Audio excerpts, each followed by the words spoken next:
Hey YouTubers, good morning, it's Rob Moffett. Hopefully we'll get this camera phone working. You know what? We're going to be making some bread today. And turbo baker too. Everybody's home for the calamity and they're all cooking and digging up their old bread making machines. I haven't used this in a long time. I stopped using it for a long time because it makes a big loaf and I'm only one person, and you make fresh bread with no preservatives and it doesn't preserve too long. So just the other week I was thinking to myself, there's no law that says I have to make a whole loaf, so I've just been making half a loaf and it's been working great. Okay, we're going to add the yeast, 3/4 of a teaspoon.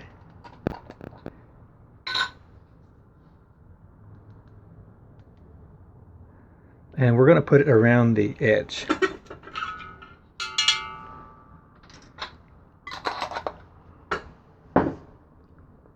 Now we're going to add 1.5 cups of flour. I'm using all-purpose flour. People recommend use bread flour because it has more protein in it and it makes a better chewier, crunchier bread. But I'm using plain all-purpose flour. Now I'm adding a 1/2 teaspoon of salt. You want to keep the salt away from the yeast until as late as possible, because the salt, even though it's important for the bread, the yeast doesn't like the salt.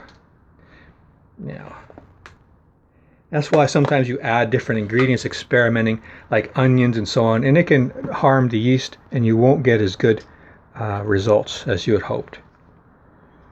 Now, we're adding a tablespoon of sugar. You can use honey or other sweeteners if you prefer. And a tablespoon of coconut oil. I've stopped using regular oils except for coconut oil. And I don't really trust olive oils anymore. You don't know what you're getting.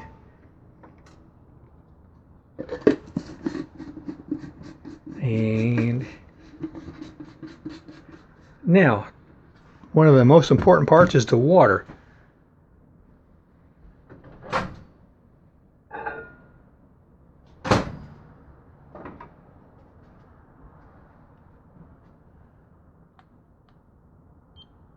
It's about 112 degrees, so that's fine.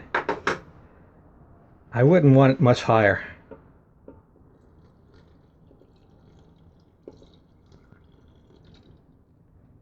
If once we start it, if it's sticking to the side, we add a little more flour. If it's too much of a hard ball and it's not twisting, we'll add a little bit more liquid.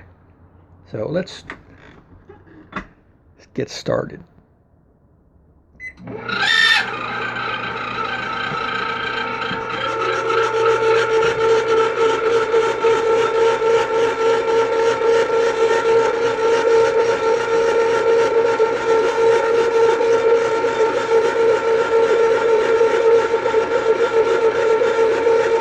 You want to give it a minute before you decide to add anything.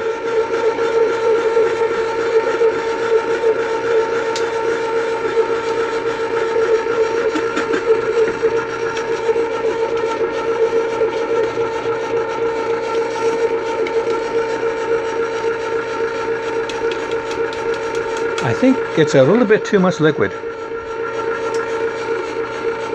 You see, it's not forming into a ball. So that's fine, not a problem at all. We'll just add a tiny bit of flour.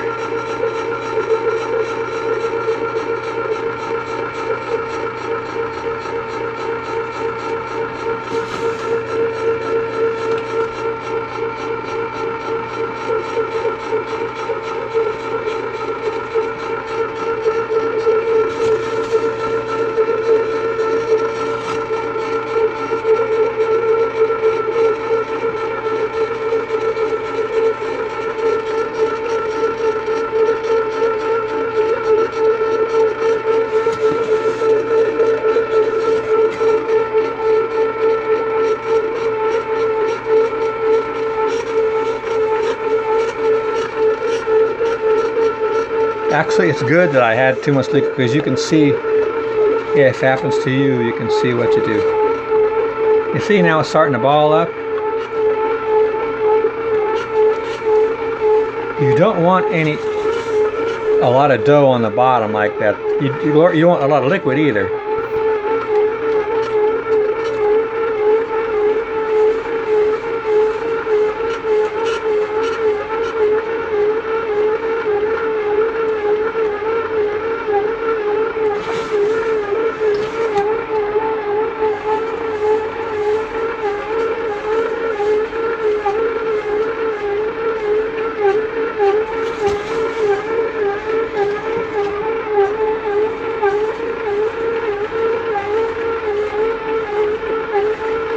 We're almost there. I think that's good. The dough is no longer sticking to the bottom, and the dough that's around the paddles is being twisted. When it's finished, it's going to be nice and shiny and round and all uniform. That's good. We did a good job. That's all right now. Okay. Now this is going to mix, and for a while then it's going to stop, and then after a while it's going to start mixing again, and it's going to stop, and then before it mixes again it's going to beep several times, and that's going to let you add other ingredients like raisins or other things you might want to add to your bread. So you wouldn't want to be adding those now. And then after it mixes for the third time, just for a second to get the dough away from the wall, it rises, and then heat turns on, then it starts. All right, let's go ahead and let it do its thing. See how it's turned into a nice ball, and it's still getting mixed. It's twisted, it's being twisted. Now a lot of people will tell you, you don't need a machine, you could do this yourself. Of course you could, but look, you see how much space I have in my kitchen. I don't have a lot of room to be cooking or rolling out dough on a flat surface anywhere. So this really is handy in that respect if you don't have a lot of space. It's not that I don't have the time or the ability to make my own dough, which is one of the simplest things you can do. But if you don't have a lot of space, these really come in handy. And plus, they're just fun. I enjoy watching it mix. Another reason I like it is because it's baking all in this small bread machine, whereas if I were to use my oven, I would have to use a lot more energy and a lot more heat, and it would heat up the kitchen more. I have tried baking the bread in the small toaster ovens, and they just don't get hot enough. They're just not built for baking bread, loaves anyway. The biscuits and stuff are fine, but the toaster oven just is not the way to go for baking bread. All right, I said before, but we'll let this go, and we'll come back when the bread's done. I'll show you how it looks.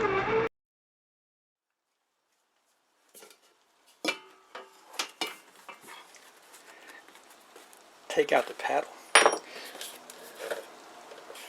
Let's see how much it weighs.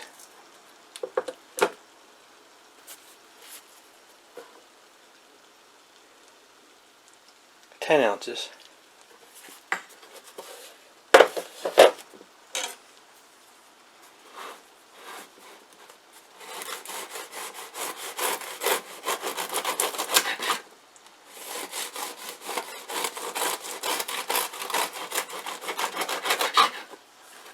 This is pretty soft because it just finished baking, but you can see this is a nice piece of bread. Guys, hope that was helpful to you.